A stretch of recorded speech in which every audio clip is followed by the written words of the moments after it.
أعوذ بالله من الشيطان الرجيم. بسم الله الرحمن الرحيم. الحمد لله رب العالمين وبه نستعين والصلاة والسلام على سيدنا المرسلين وعلى آله وصحبه أجمعين. قال رب اشرح لي صدري ويسر لي أمري واحلل عقدة من لساني يفقهوا قولي.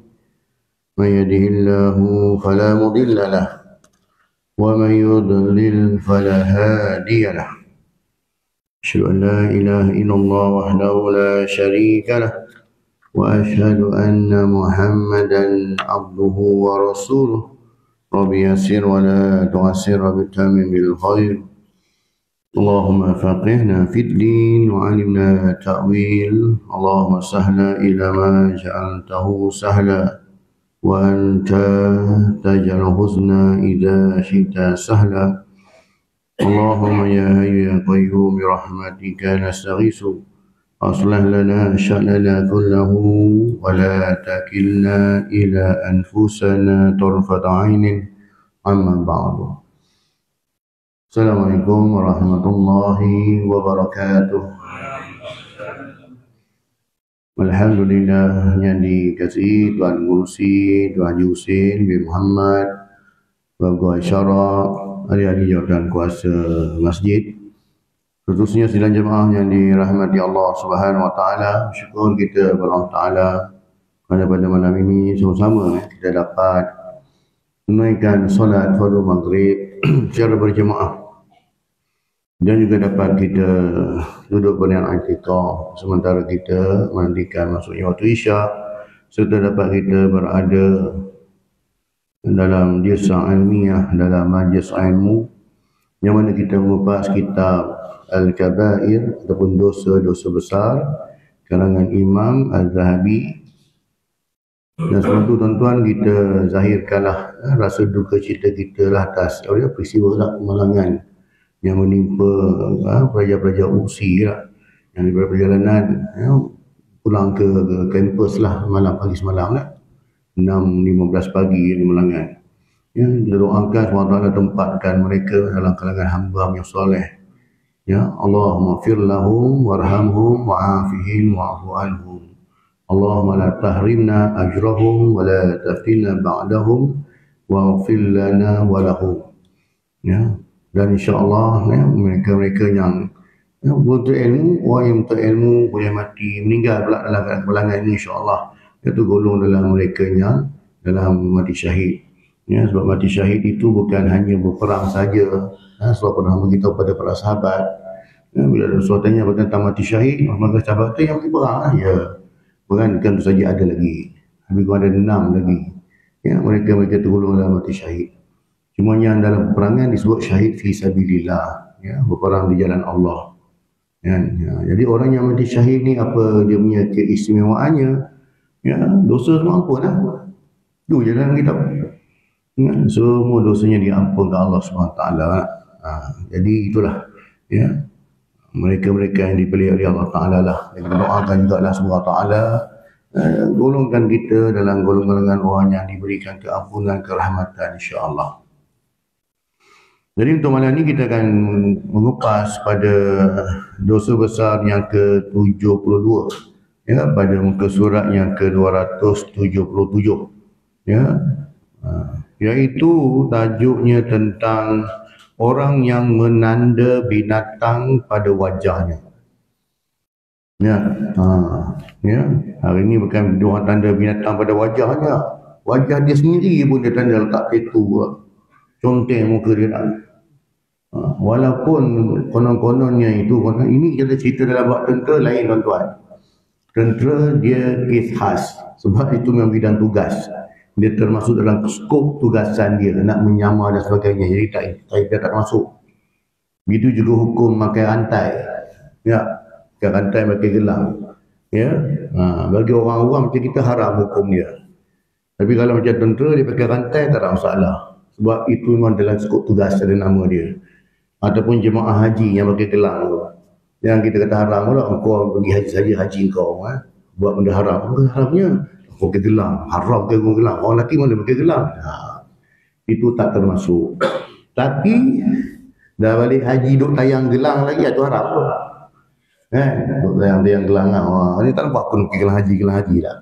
Dia setakat sampai ke airport, buka, simpan dah. Buat kenangan saja. Tak dia pakai lah. Ya, dia hanya dibenarkan ketika berada dalam di tanah haji, di tanah suci. Haram lah, di tanah Mekah, di Madinah. Sebab apa? Untuk pengenalan. Nah, itu dibenarkan. Tak kisahlah gelang pun. Jadi intinya juga isunya kita nak bincang ya, tentang menanda binatang pada wajahnya. Lebih kurang sama je tuan. Ya. Jadi diriwayatkan daripada Jabir radhiyallahu anhu, Nabi SAW telah melintasi seekor keldai yang ditanda pada wajahnya. Ini wajah tu bukan pada badan dia ya. Bukan pada belakang dia kan. Lalu baginda bersabda, la'anallahu alladhi wasamahu. La'anallahu alladhi wasamahu. Iaitu Allah melaknat orang yang menandanya pada wajah. Banyak lagi tempat lain kau nak tanda tak? Tapi situ juga dipilih ya. Maka hadis riwayat Muslim. Hadis riwayat Muslim. Manakala dalam riwayat Abu Daud daripada Jabir jugalah, daripada Jabir bin Abdullah ni baginda bersabda, amma balaghakum anni la'antu man wasamal bahimata fi wajhiha aw darabaha fi wajhiha wa naha an dhalik. Artinya, bukankah kamu tahu bahawa aku, yakni Nabi SAW, melaknat orang yang menanda atau memukul binatang pada wajahnya. Baginda melarang perbuatan tersebut. Rasulullah melarang. Dalam hadis yang lain juga, dalam riwayat Muslim juga disebut juga ya, tentang apa? Rasulullah menahan, naha Rasulullah SAW an darbi fil wajh wa an wasmi fil wajh. Ya, Rasulullah melarang memukul wajah dan menandai wajah binatang. Sedangkan binatang pun dilarang kita pukul pada wajah. Ini kan manusia. Ya. Ini kan manusia. Tu binatang, taraf binatang pun Rasulullah larang, jangan pukul pada wajah dia. Ya. Padahal kalau ikut binatang ni, apa kehormatan dia tak? Dia ada maruah ke? Ya. Tapi tidak, Rasulullah larang jangan. Ini dalam hadis Sahih Muslim hadis yang ke-2116. Ya. Dalam hadis riwayat Ibnu Abbas juga dinyatakan ya, Rasulullah SAW juga melarang ya, binatang-binatang ini, baik dalam binatang-binatang nakal khususnya tak. Di mana menurut pandangan ulama ya, para ulama seperti Imam Nawawi menjelaskan bahawa larangan ini menunjukkan penghormatan terhadap makhluk hidup walaupun dia binatang. Waktu kita kata tadi dalam bab sembelihan katakan ya, mesti kita berlaku ihsan. Apa itu ihsan? Ihsan itu buat sebaik mungkin ya. Buat sebaik mungkin. Kalau binatang korban pun sama ya, jangan dipukul-pukul dia, jangan ditendang dia, jangan gunakan kaki. Sebab dia binatang, dah ada binatang korban pula tu. Ya. Jadi itu ya, sebagai hormat dia sebagai makhluk Allah Subhanahu Wa Taala, kata Imam Nawawi ini. Jadi menandai, kita tanda pada wajah binatang tu dianggap menyakitkan dan merendah-rendahkan martabat makhluk tersebut. Ya.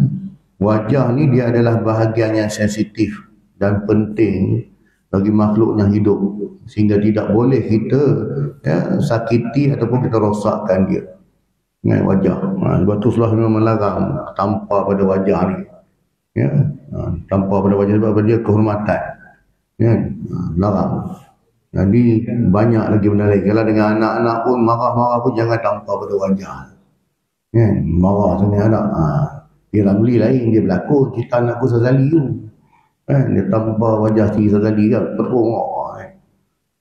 Ayahnya bersalah dalam cerita ni tak. Kan? Tapi sini tidak. Ayah bersalah. Sebagai itu bagai kehormatan. Kan? Baik anak-anak ke, baik isteri ke. Makanya itulah. Ya. Banyak lagi benda lain boleh. Betul lah, ada apa benda lain yang boleh? Sebenarnya apa benda yang boleh? Untuk kata kotak lah. Kan Allah sebut dah, muru abna'akum bisolah. Perintahkan anakmu solat ketika dia berusia 7 tahun. Kalau 10 tahun dia tak semayang lagi, kotak lah dia. Kotak bukanlah untuk mendera.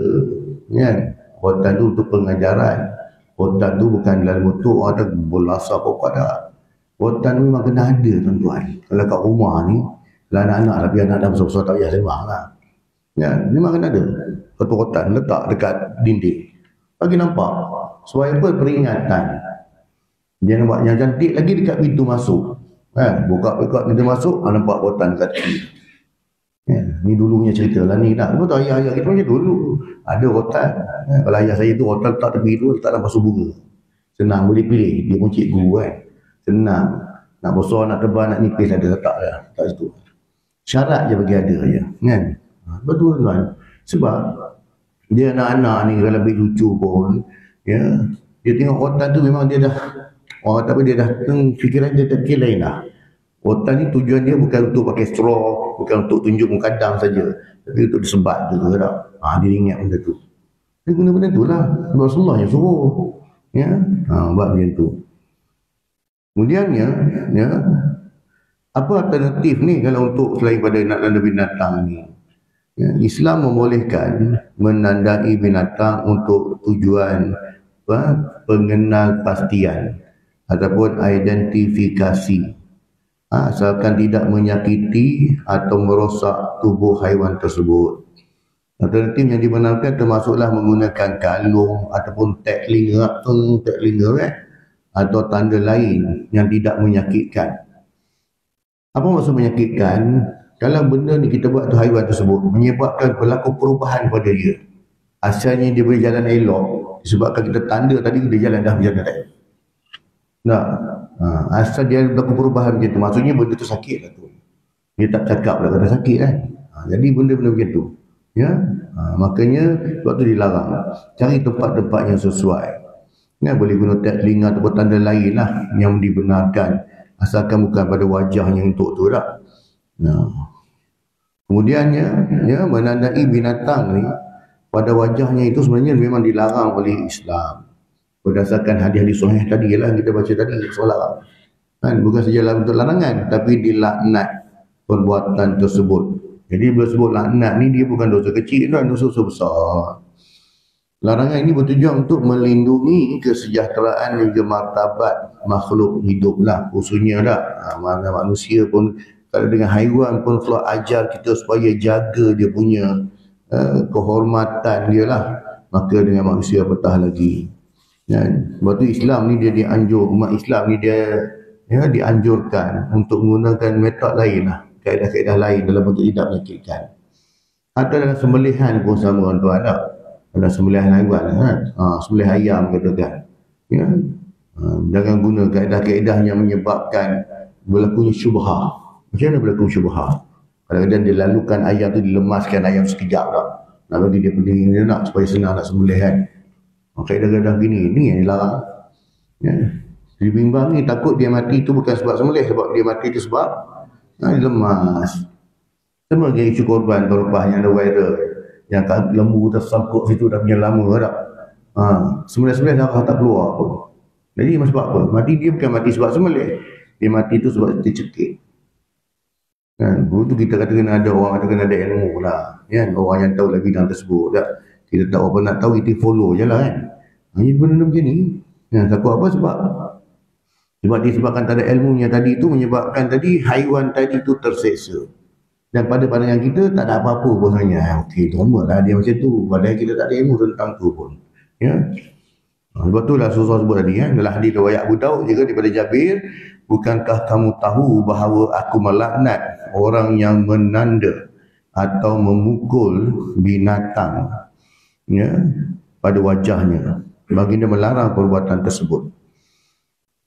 Sahabat sabda baginda Nabi SAW, amma balaghakum anni la'antu, difahami bahawa sesiapa yang tidak tahu larangannya tidaklah berdosa, dan sesiapa yang tahu tentangnya maka dia tergolong dalam laknat sebab dia tak tahu.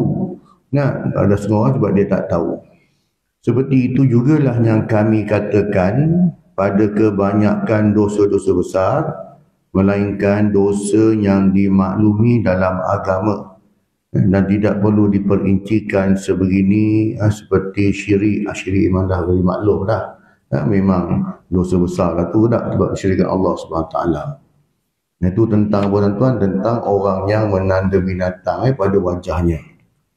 Ustaz, kalau kita segera macam anjing dia di kadang kan, mesti kurang terbagi kayu. Salah. Dia kalau binatang-binatangnya memudaratkan, ya, bukan yang mudaratkan, binatang mesti jangan kata anjing je pula. Sama boleh balut yang kayu pun, nak bunuh dia dengan cangkul pun boleh. Tapi dengan syarat jangan menyeksa dia. Menyeksa dia tak? Jangan menyeksa dia. Tangkap tupai banyak sangat dia makan buah tak? Kita seksa dia biar dia mati pada muka kau, biar mati keras itu kita kurung, tak bagi makan, tak bagi apa. Nak bunuh ya. Kan? Maksudnya bunuh, bagi dia mati. Bukan untuk menyeksa. Jangan kata tupai, jangan kata anjing, jangan kata ular, lalat, nyamuk. Ambil pada tu. Ambil yang ni kepak cabut satu. Kau gigit aku, ambil. Ini dia punya jauh kan, ambil. Tu nanti di akhirat dia tuntut nanti. Kau nak bunuh, kau nak seksa aku pasal memang kerja aku isap darah. Kan? Kerja dia. Itulah makanan dia. Kenapa nak marah dia? Nak bunuh je lah. Sebab jangka hayat nyamuk bukan lama pun, 7 hari je pun. Kan? Nak bunuh je. Sebab tu kata nak bunuh je. Sebab tu dalam peperangan pun sama. Rasulullah larang menyeksa. Nak bunuh. Dalam peperangan. Sama juga dengan haiwan-haiwan berbisa yang berbahaya tadi. Baik lipan ke, ataupun lipas tu sendiri di rumah ada keluar tak. Kita pukul ini yang polisi. Make sure dia mati. Bagi dia mati terus. Sebab apa? Kita tak nak seksa dia. Tak salah. Tapi kalau ambil walaupun ular menyeksa dia, ni cerita kalau kita memang sengaja nak seksa dia. Tapi kalau tidak ada ilmu untuk menguruskan, takut tu biar terkurung lah tu tak, tunggu Jepang datang, ke bomba datang, wah tu lain cerita. Tapi memang niat sengaja nak menyeksa haiwan tersebut, padam kau selama ni makan ayam aku ambil kau. Nak bunuh terus. Itu konsep dia. Jadi benda ni Islam anjurkan. Sebab apa tuan-tuan? Kenapa kita dilarang untuk menyeksa-nyeksa ni? Sebab apa? Yang menyeksa ni hanya layak untuk Allah SWT. Dia api neraka tu, yang masuk neraka. Dalam neraka, kalau di dunia, contoh tadi, binatang bisa, apa semua, bunuh terus, bagi mati terus. Yang seksa. Tapi di dalam neraka nanti, orang yang masuk, dia tak mati, tapi dia diseksa. Azab seksa tu. Sebab dia tak mati lah. Itu beza dia. Jadinya kalau kita menyeksa ini, kita telah membuat dia satu, ialah penyiksaan daripada kasat dia sendiri. Makanya dilarang. Nak bunuh terus. Kecuali kita tidak ada ilmu tentang tersebut. Betul tangkap-tangkap konon-konon nak jaring ikan, terjaring buaya lah. Allah punya takut tarik buaya, Allah sangkut buaya macam tu. Tak ada ilmu nak nguruskan buaya, nak potong pun takut. Terseksa lah buaya tu. Tapi sebab kita tak ada ilmu tentang itu, pergi panggil Jepang ke bomba nak uruskan kerja haiwan ke tak, itu lain cerita. Yang penting tidak ada lah penyiksaan dekat situ. Hatta nyamuk dan juga lalat sekalipun, sama je. Betul Rasulullah juga larang melemaskan haiwan. Semut, nak spray-spray je lah. Halau dengan air pun, tersimbah air pun, tapi pastikan benda tu dia ni habis macam tu je lah. Tapi tidak melemaskan dia. Dia tu pun dilarang. Maksudnya Islam ni, dia dalam bab adab. Pada kita mungkin remeh. Tak. Semuanya Islam tu cukup halus. So tu dalam bab sembelihan, kalau kita tengok kalau selain pada Islam bagaimana mereka bunuh haiwan, menyeksakan, darah pun tak keluar, darah tergurung dalam tu. Tapi Islam tidak ajar begitu, konsep cantik lah.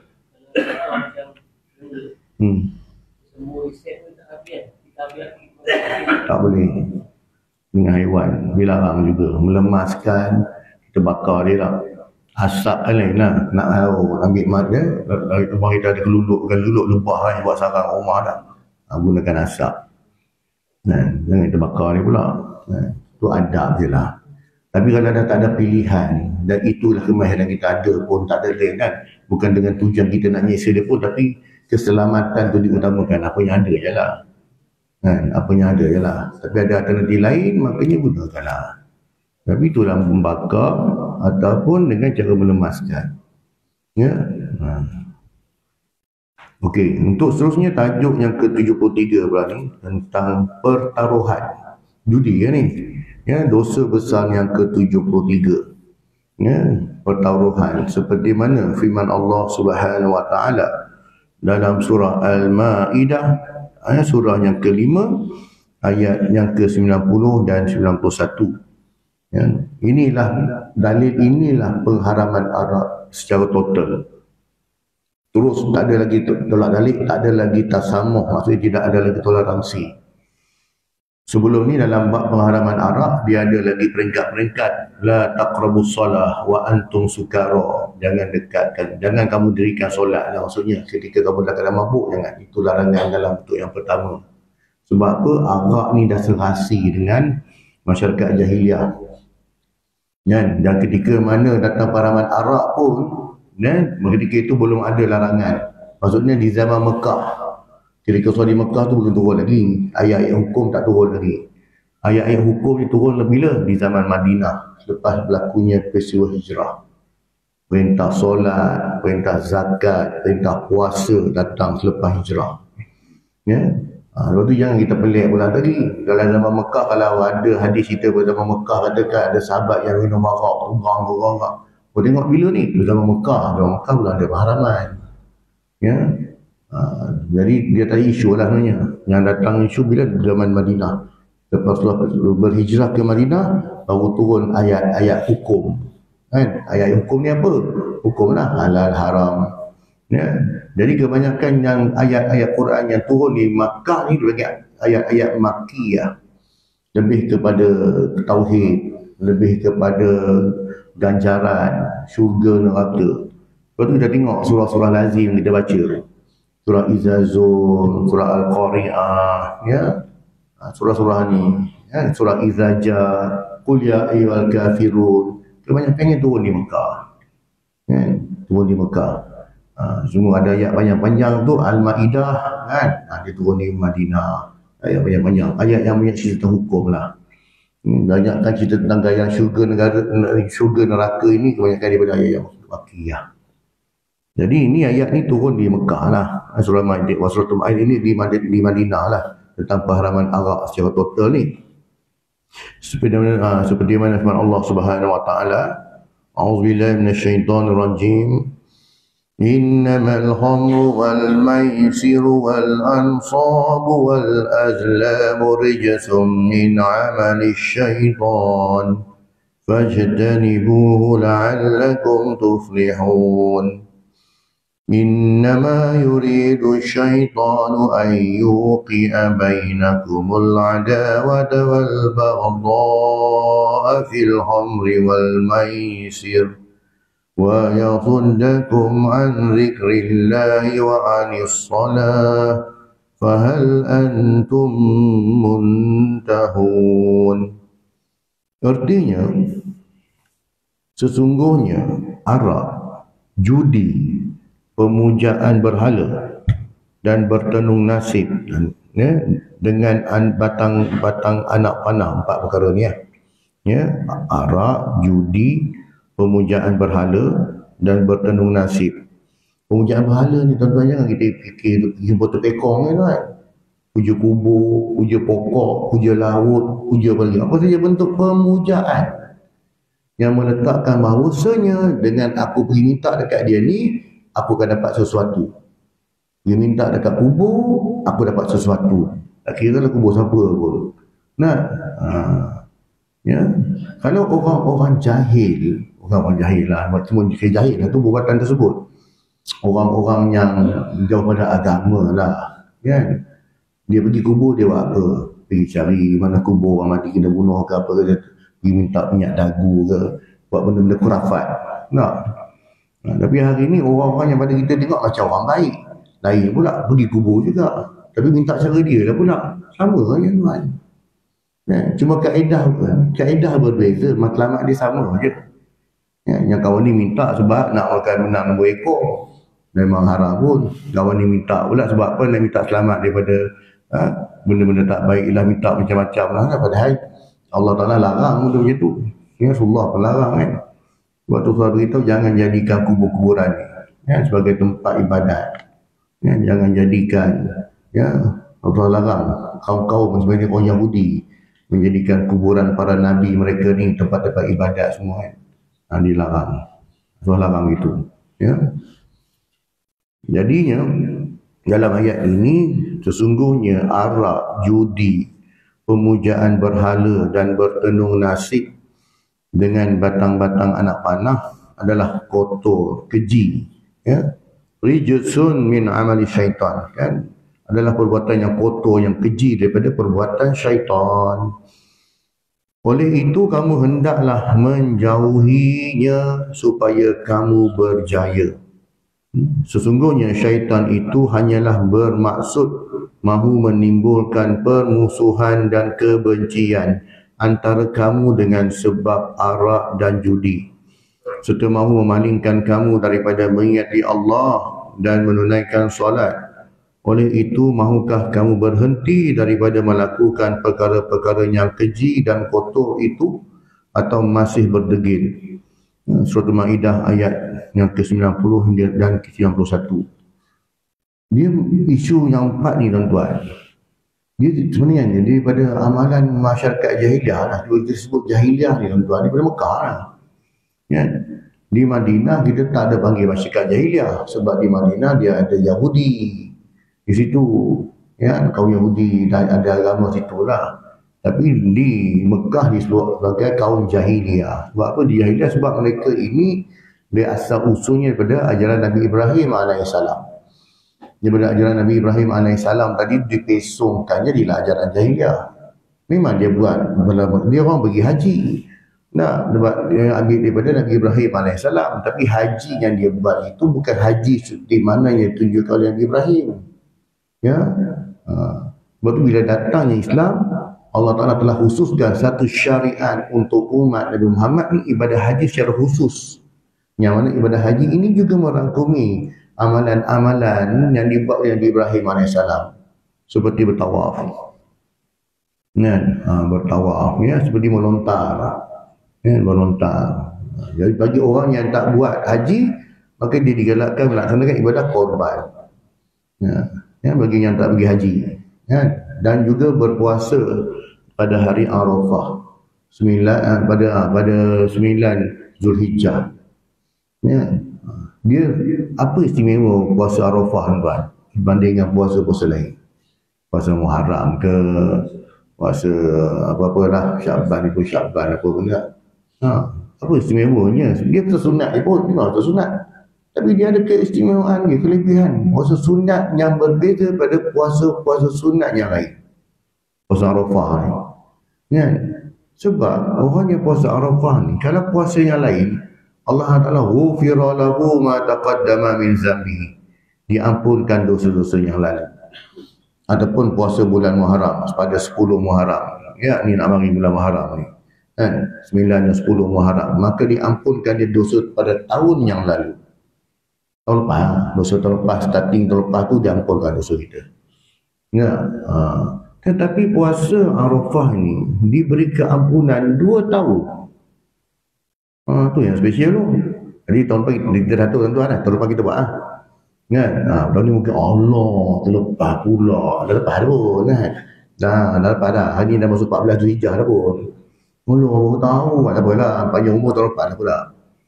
Kan? Orang yang puasa Arafah ni pada 9 Zulhijjah, dia 2 tahun dosa diampunkan. 2 tahun apa ni? 2 tahun sebelum, bukan 2 tahun sebelum, setahun sebelum dan setahun akan datang. Dan depannya dah lagi siap dah, ampun siap dah. Ya, dengan syarat dia tidak melakukan dosa-dosa besar. Dan ada lagi, dia ada klausul lagi tu. Dan tidak mengekalkan dosa-dosa kecil. Kan? Dosa-dosa kecil. Maksudnya dia konsisten tak buat dosa kecil. Tiap-tiap hari maki orang, tiap-tiap hari tu. Tiap-tiap hari ngumpat orang, tiap-tiap hari. Dosa kecil yang dikumpulkan, maka lama-lama dia kena dosa besar. Seperti pepatah Melayu sebut, sikit-sikit lama-lama jadi bukit. Jadi bukit. Kan? Jadi ini syarat dia. Ya. Dosa kita diampunkan siap dah tahun depan. Sekali dah ampun siap. Dengan syarat tidak melakukan dosa besar. Apa dosa besar ni ya? Yang disebut tadi ni. Judi, lahara, apa semua ni. Dan juga tidak konsisten dalam melakukan dosa kecil. Istiqamah tiap hari buat dosa kecil tak? Jadi itu je. Ini larangan dia. Ya? Hutang dia lain. Hutang tu maksudnya mana? Hutang ada kaki itu dia hilang itu dosa. Betul. Dia berhutang. Betul tak saya hutang. Kaki dosa. Okey, orang yang berhutang ni, dia kalau dia berhutang, dia niat nak bayar kan, tapi dia tak ada kuasa nak bayar. Apa maksud niat nak bayar? Maksudnya engkau kalau kita janji hari tu, engkau bulan-bulan kau bayar aku RM100 lah. Kau punya aku RM2,000. Jadi tiap RM100. Tak boleh nak bayar. Tak ada rumah kan. Kan? Jadi tunda. Paling kurang nampak kesungguhannya nak bayar. Aku ada RM10 ni lah. Aku ada RM10. Okey, tolak RM10. Nampak ada kesungguhan lah. Dia memang nak bayar lah. Kan? Dia orang yang berhutang tak ada masalah tuan. Orang yang beri hutang, dalam hadis riwayat Abu Daud sebut, kalau orang tu beri hutang di hari ni, bila kau nak bayar? Bulan depan aku bayar. Bermula pada hari ini sampai bulan depan, dia dapat pahala setiap hari pahala sedekah. Setiap hari orang yang bagi hutang tadi tu, dia dapat pahala sedekah. Sampai bulan depan. Kan? Jangan masuk bulan depan. Kau ada itu nak bayar tu masuk gaji. Ya, anak aku ni motor rosak pula. Tak pakai duit hantar belajar ni nak. Satu lagi boleh lah bulan depan tu ni. Kau ni biar betul lah. Tak betul-betul ni betul ni. Satu bulan lagi. Bermula hari tu sambung kontrak. Dapat 2 pahala lagi. Nah, tapi jangan dia ambil kesempatan oleh orang yang berhutang. Ini pahala ni Allah Ta'ala bagi. Engkau yang berhutang tadi, kalau memang kau tidak ada niat nak bayar pun, memang sengaja, dah siap dah, Allah dah siapkan azab, dah siap untuk orang macam ni. Ya. Bagi orang yang mana ini cerita hutang bukan hutang dengan bank tuan. Hutang dengan bank kita dah sign agreement, ada kontrak insurans, ada cover tuan tu. Hutang rumah, hutang apa tu. Dan kita ni cerita je hutang RM5,000 anak nak kahwin. Hutang RM2,000 anak nak masuk universiti. Hutang RM2,000 lagi nak repair belakang rumah ni. Ini hutang-hutang jadi macam ni ya. Ini yang kita kena beratkan. Kan? Bukan beli hutang kereta, hutang rumah, hutang tu lain. Itu kita ada kontrak siap dah. Kan? Jadi apa pada kita pun kita ada insurans cover dah siap kan. Bil balas dia selesai. Ni cerita hutang macam ni. Nah, ini dia tadi. Jadi kalau orang tu dia memang dia memang nak bayar. Dan memang nampak usaha dia nak bayar. Dia tak mampu bayar di dunia. Maka Allah Ta'ala akan bayarkan untuk di akhirat. Selamatlah. Dah bukan kira selamat. Yang tahu ni Allah Ta'ala. Ya, mungkin di dunia kita berburu-buru. Maaf, aku dapat bagi RM10 je. Padahal berkepuk di rumah. Kan? Itu urusan dengan Allah lah. Jadi orang yang bagi hutang ni, ya, hutang ni kau ni harus je. Ya, tapi tengok pada keadaan. Tapi orang yang berhutang ni, dia sebenarnya telah menanggung beban. Okey, apa dikesan dia tuan? Orang yang berhutang. Orang yang berhutang, niat tak nak bayar. Ya, dia lantak dia kan. Apa kesan dia? Rezeki dia terhalang. Betul kadang-kadang kita sembang dengan kawan-kawan, tengok dia buat bisnes apa pun tak jadi. Bela ayam mati, bela kambing lari. Apa benda buat semua, nak jual kuih pun orang tak ni. Semua tak ada pun contoh je tuan. Tanya balik dia. Kau ni ada masalah hutang lah. Kan? Ada lah, ada kawan lama tu 500 je pun, bukannya banyak sangat kan. Ya, 500 bilanya cerita ni tahun 80-an. Agak nilai 580-an yang zaman mi goreng 80 sen dulu. Dia tarik 30 sen ke 20 sen, roti canai 20 sen tu, sate pun 10 sen ketika itu, ke 5 sen lagi kan. Sama ke nilai dengan hari ni yang 500? Bayar, hari ni 500 kan besar pun, yang penting bayar. Dia kira bersyukur lah sebab kawan dia yang dipinjam duit tadi tak kenakan interest pun. Ya, mana ada orang pinjam kita dengan adik-beradik punya kawan-kawan, kalau dia pinjam 500 lah bayar walaupun 10 tahun. Mana ada interest. Ya, tak kira dia sebut apa nama pun kan, tapi semuanya tu je lah. Ya, pinjam dengan adik-beradik 20 tahun punya cerita dah, banyak itu juga kau bayar. Ya, tak ada kita kata kadar berubah ke tak ada. Tak ada. Tu penting tu. Jadi kalau kita ada sikapnya ni, di dunia lagi Allah dah tunjuk. Pertama, rezeki kita dah halang. Sepatutnya rezeki itu dapat pada kita, sepatutnya. Tapi Allah channelkan pada orang lain. Sebab apa? Sebab atas hutang kita tadi tu. Yang memang itu pun cerita mati, yang ni cerita hidup dulu. Ni mati tu dah tahu dah. Ya, jasad tak terima, tak tahu syurga macam-macam lah kan. Tu tergantung ke apa semua lah. Nak tahu syurga pun tak boleh kan. Jadi ni di dunia dulu, rezeki dia terhalang. Sepatutnya rezeki tu dapat pada dia. Ya, benar, sebab rezeki tak salah alamat. Tapi bagi orang yang hutang tu, alamat tu dichannelkan kepada orang lain. Ya. Orang yang berhutang ni ibarat dia telah membuat halangan pada aliran air yang mengalir. Contohnya dalam di tepi situ longkang lah katakan. Air longkang tu mengalir kan. Makanya kita sekat dia itu. Jadi halangan sampah-sampahnya dibuangkan tu menyebabkan aliran air tak cantik. Itu ibarat hutang.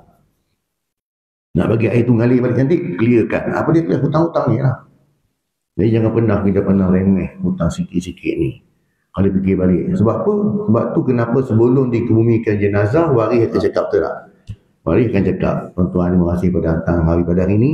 Akan uruskan jenazah ayah saya, ayah kami. Jadi kalau tuan-tuan minta halal lah. Kalau sepanjang hidup ayah kami ni, dia ada termakan, terminum, dia minta halalkan. Ya, kalau ada hutang, piutang, tuan-tuan boleh jumpa kami waris. Jadi waris dia dengan senyum. Bila mana meninggal dia, ayah dia ataupun tengok rumah sebiji, ada tanah dia nanti tu. Yang dia akan dapat ni lepas ditolak hutang dulu. Ya? Jadi hutang itu berpindah kepada waris. Jangan senyum je tengok, oh tanah ayah banyak belakang. Ada beberapa bidang ni tak. Rumah kedai lagi dia kata sewa. Rumah sewa ada lagi. Kan nanti tu. Dia juga waris juga menanggung hutang, bukan menanggung harta, dapat harta si mati saja. Dia juga menanggung hutang si mati. Jadi lepas ni, kalau dah meninggal tu, si waris lah bertanggungjawab. Agak-agak bincang lah macam mana cara. Sebab tu kita kata, sebab tu Allah kata, dalam bab hutang ni, ya bukan Allah kata, Quran pun sebut.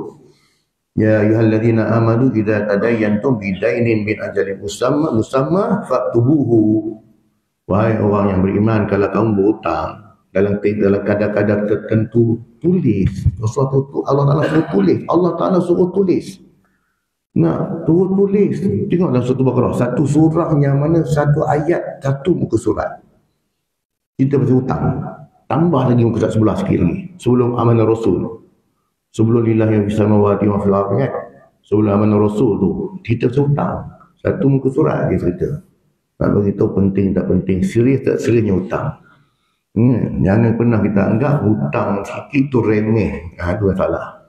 Pada kita remeh, tapi pada orang yang bagi tu remeh. Bayangkan ketika, sebab hutang ni tuan-tuan, dia sebanyakannya berusukan nostalgia. Bayangkan kita tengok susah kita punya 500 ketika tu sebab kita kawan baik dengan dia. Kawan baik ni kata kalau Kelantan kata kalau baik kawan kari cerak-cerak yang rapat kacip cerak-cerak lagi yang rapat Kelantan adalah ketika itu 500 tu dia nak pakai untuk benda lain, mungkin untuk anak dia ke, mungkin untuk dia nak kahwin ketika itu, dia mungkin untuk keluarga dia, tapi sebab kawan punya pasal kawan baik dia sanggup korbankan 500 dia bagi aku sebab kau kawan baik aku, kita pun dah lama kawan kan dah, makanya kau pinjam lah 500 tersebut. Pada dia nak untuk benda lain. Tapi pada kita yang dapat 500, okey lah enjoy. Lepas tu buat lupa. Kan? Memang tak aman hidup orang macam ni tuan. Kan? Jangan dia rasa bangga dengan dia buat begitu. Pertama, dia hutang. Ya, dia bukan hanya berhutang dengan manusia, dengan Allah SWT juga. Allah pati dia orang macam ni. Jadi tak jauh. Ya, rezeki pun tersekat, doa pun tak makbul. Ya, ini bagi orang yang berhutang dan mana saja tak nak bayar. Dia boleh bayar, dia tak nak bayar. Bagi orang yang memang sungguh dia nak bayar, dia usaha nak bayar, itu isu lain. Kalau dia mati, Allah Ta'ala akan bayarkan untuk dia. Di akhirat lah. Ya, di akhirat. Jadi itu. Ya. Jadi bukan benda remeh lah. Tak? Mungkin. Ya, tengok pada sini tak? Pada ayat-ayat pengarab ni, pengharapan Allah ni. Kata Imam Qurtubi ya, dalam menjelaskan tentang al-maisiru. Maisir ni apa? Judi. Pertaruhan tadi tak? Judi. Apa saja bentuk permainan yang melibatkan pertaruhan. Apa itu pertaruhan? Ya. Dia menang berapa? Berapa kalau bola biasa tak? Berapa skor? Kan? Minit ke berapa? Kalau kat tempat saya, kalau kat Teping dulu, hujan pun jadi judi. Tak? Hujan kan jadi judi. Kan? Wah, kawan kita lah kan. Duduk berapa pokok, ingat duduk berapa pokok. Petang-petang buat apa? Sebab Teping kan antara bandar yang terlembab di Malaysia. Yang paling kerap turun hujan. Jadi hujan pun boleh jadi judi lah. Ya. Pukul berapa turun hari ni? Kalau kata, okey, pukul 3. Ramai sebut pukul 3 ke tak? 3 berapa? Engkau 3.10 minit. 3 suku. 3.20. Mana yang paling hampir? Dia menang kan? Ya. Itu pun jadi. Kan? Tapi orang Arab jahiliah lagi teruk. Dia punya jahat lah. Itu tak apalah kau tidak melibatkan benda orang lain. Tapi orang Arab jahiliah dia punya jahat ni. Sebab apa? Martabat wanita ketika itu begitu merendah. Dalam kalangan masyarakat Arab jahiliah.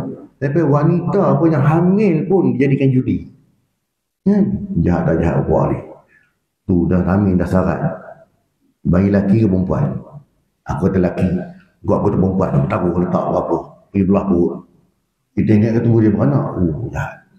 Lepas tu kita tengok. Orang perempuan zaman jahiliah tuan-tuan. Kalau kita kenal balik. Yang kata tanam anak perempuan. Ni orang berlaku. Ya. Kedudukan wanita. Sebab tu zaman Arab jahiliah. Dia kahwin bukan kahwin 3. Bahkan kahwin 4. Kahwin 10. Kahwin 15. Kahwin 20.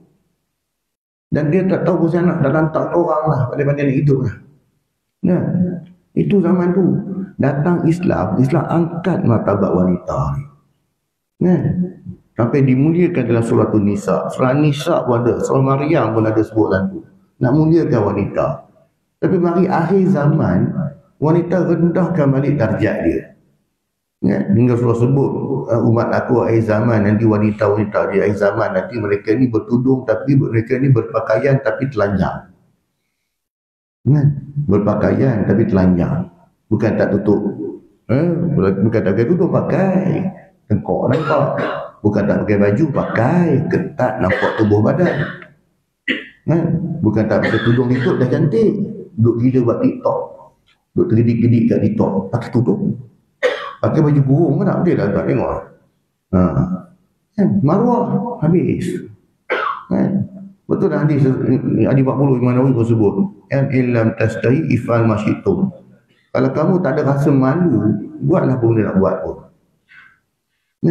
Sebab kamu wanita dah khususnya orang lelaki. Kadang-kadang kita fikir balik.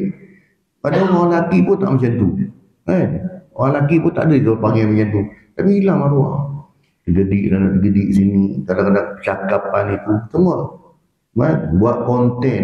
Hari ni tuan-tuan, masyarakat kita ni, masyarakat dunia pun, dia duduk gila nak buat konten. Lepas tu banyak benda yang bodoh-bodoh dalam tu. Kan? Viral. Lelaki maki isteri dekat pasar raya lah. Buat ni dah gaduh apa semua dah. Konten. Buat aku tanda berkeringat. Demi konten. Orang gila tu sekarang kan. Yang kita susah nak percaya. Benda ni betul ke tak betul. Kan? Sampai berlakon. Semua banyak berlakon. Nampak macam real lah. Rupanya berlakon. Ya? Yang isu dulu ada satu grup budak muda kita pergi ke negara seberang. Yang buat isu apa. Seorang hilang. Sahabat dia hilang. Mana? Tapi dia kerah. Pasukan polis, pasukan tentera pergi cari. Bukan tu nyorok. Nampak konten. Ini jaga-jaga tuan. Akhir zaman kan. Maruah dah hilang. Rasa malu dah hilang. Lepas tu surah kata, ikatkan diri kamu, gigitlah sunnahku, pegang agama sungguh-sungguhnya. Ya, nak selamat.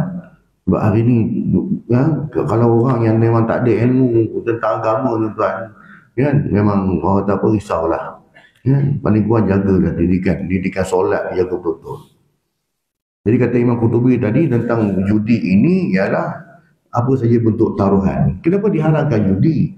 Sebab judi ini dia satu proses yang tidak ada usaha. Main letak saja. Atas dasar nak kata ukuran matematik pun tak ada, tuan. Kan? Ada ukuran matematik dia jadi macam ni, kira tolak tolak. Ini jawapan dia. Tak ada. Nyata nasib dia. Kan? Tu cerita si siapa? Yang paling pendek, paling dadu kan. Paling dadu. Nombor 2 semua tak? Orang bila orang nak tikar nombor 2 tak bagi. Tak boleh. Nombor 2 tak boleh tikar. Nombor lain. Tapi bila keluar nombor 2 je. Kan? Ya. Sebab apa? Sebab dia tidak ada ilmu. Dia ada satu kaedah. Hanya bergantung semata-mata kepada nasib sahaja. Itu tak boleh. Itu diharamkan. Tak berdosa pun. Ya. Dia beza tu anak. Cabutan bertuah tu situ lain. Tak ada kena-mengena pun. Cabutan ini. Ini pertaruhan. Yang mana bila mana kita letakkan duit kita, kalau gagal kita akan kehilangan duit tersebut. Ya, burn macam tu je kan. Itu yang dilarang tadi tu. Ya, itu dilarang. Sebab tu taruhan tadi. Jadinya Allah Ta'ala juga menurunkan banyak ayat berkenaan kemurkaannya terhadap pemakan harta manusia dengan cara batil. Ni tadi. Yang toki yang betul apa? Toki judi ya. Nah, sebab tu judi ni antara penyumbang utama lah kan. Dalam sebuah negara tu antara judi ni ya. Sampai dekat sesetengah negara memang dihalalkan judi pun, negara-negara barat kan. Buki bola sepak memang dibenarkan, tak ada masalah kan. Menang hadiah bukan sikit-sikit, 13 juta, 20 juta, bukan juta ringgit Malaysia, pound sterling. Mana orang tak gila lah. Ini Nabi SAW bersabda, man qala li sahibihi ta'ala uqamirka falyatasaddaq. Artinya sesiapa yang berkata kepada temannya, marilah aku ingin bertaruh denganmu, maka dia hendaklah bersedekah sebagai kafarah. Ada orang tu berajak bertaruh je pun. Muttafaqun alaih. Hadis riwayat Abu Hurairah. Apabila semata-mata ucapan itu sahaja sudah dikira sebagai maksiat, ucapan pun yang mewajibkan sedekah sebagai kafarahnya. Kan, kalau kawan ajak kita bertaruh judi, kita bertaruh lah. Maka orang ajak kita bertaruh, kita kena sedekah nak buang kafarah tu.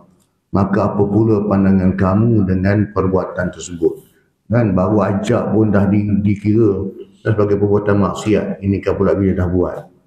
Pelaku ini termasuk dalam dosa memakan harta secara batil. Itu tuan-tuan ya, sebab sikit tentang tajuk yang kita kupas pada malam ini. Pada tajuk yang ke-72 dan 73. Dan insya-Allah pada kuliah akan datang kita akan mengupas pula pada tajuk yang ke-74, iaitu mencabul kehormatan tanah haram. Mencabul kehormatan tanah haram. Padahal di tanah haram tu buat ibadat kan. Tapi apa perbuatan menyebabkan boleh berlakunya dosa besar. Kan, mencabut kehormatan tanah haram dosa besar. InsyaAllah kita akan bincangkan, kita akan bahaskan pada kuliah akan datang. Sungguhnya apa yang baik kepada Allah SWT, sebarang kelemahan dan kekurangan saya mohon ampun dan maaf. Bila kelemahan diri saya sendiri, semoga Allah kurniakan kepada kita kefahaman dan juga kekuatan untuk kita amalkan dan sampaikan insyaAllah. أعوذ بالله من الشيطان الرجيم بسم الله الرحمن الرحيم الحمد لله رب العالمين وبه نستعين والصلاة والسلام على محمد وعلى آله وصحبه أجمعين اللهم ربنا زدنا علما وارزقنا الفهم وعملا مقبولا اللهم اجعل جمع هذا جمعا مرحوما وتفرقنا من بعده تفرقا معصوما اللهم ربنا آتنا في الدنيا حسنة وفي الآخرة حسنة وقنا عذاب النار وصلى الله على محمد وعلى آله وصحبه وبارك وسلم والحمد لله رب العالمين سبحانك اللهم وبحمدك أشهد أن لا إله إلا أنت أستغفرك وأتوب إليك السلام عليكم ورحمة الله وبركاته.